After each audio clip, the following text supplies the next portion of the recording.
तो आप जानते ही हैं कि सरकार अटल बिहारी वाजपेयी जी के नेतृत्व में काम करने का मौका मिला और जिस प्रकार से देश के विकास के लिए उन्होंने काम किया और जो कुछ भी हमारा अपना अनुभव है, एक एमपी के रूप में भी जो उनका हम देखते रहते थे, उनकी बात सुनते रहते थे और बाद में जब हम लोग उनके साथ हो गए और जो सरकार बनी और जिस तरह से काम हुआ पूरे देश भर के विकास के लिए, हम कभी भूल सकते हैं।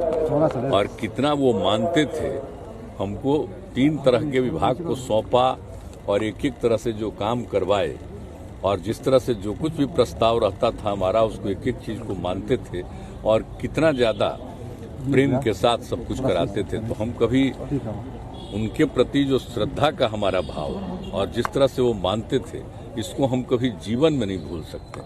एक बात अच्छी तरह जान लीजिए। इसीलिए यहाँ पर हम लोगों ने उनके जन्म दिवस के अवसर पर सरकारी समारोह का निर्णय ले लिया और यहाँ पर हो रहा है। सर, राहुल गांधी की यात्रा है, दिल्ली पहुंच गई है, कई तरह की बात हम बीजेपी, हमको नहीं पता कोरोना के लिए कितना तैयार है। कोरोना वाले देखिए हो रहा है क्या कि अब हम लोगों के यहाँ तो 0 पर पहुंच गया, लेकिन हम लोग जांच एकदम कंटिन्यूअस करवा रहे हैं। समझ लीजिए 20 जब से शुरू हुआ है तो बिहार में एकदम अलर्टनेस रहा है और बिल्कुल जांच भी कराते हैं, टीकाकरण भी कराते हैं। जब कभी कुछ हुआ तो लोगों के इलाज का भी प्रबंध किया गया।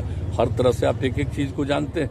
अब इस बार जो फिर चला था, इसी साल 2 बार आ गया था, तो जब कुछ भी हुआ तो एक एक करते हुए जांच करवा रहे हैं। अभी तक ऑलमोस्ट हर दिन लगभग 45-50 हजार का जांच जरूर हो जाता है और टीकाकरण भी चल रहा है। 4000, 5000, 6000 जो भी जितना हो सके, जितना टीकाकरण भी हो रहा है, उस सब तो काम हम लोग कर ही रहे हैं। लेकिन अब 0 पर आ गया, लेकिन खैर इसको मान करके नहीं चलना, कहीं दूसरी जगह शुरू हो गया और केंद्र भी अलर्ट कर रहा है और एक एक चारों तरफ से जानकारी मिल ही गई है, तो इस पर तो हमेशा अलर्ट रहना। और इसके लिए हम लोगों ने कल भी बातचीत कर दी है कि हर जगह पूरे तौर पर और जितना भी हम लोगों ने जो काम किया है, एक एक तरह का हॉस्पिटल से लेके चीज को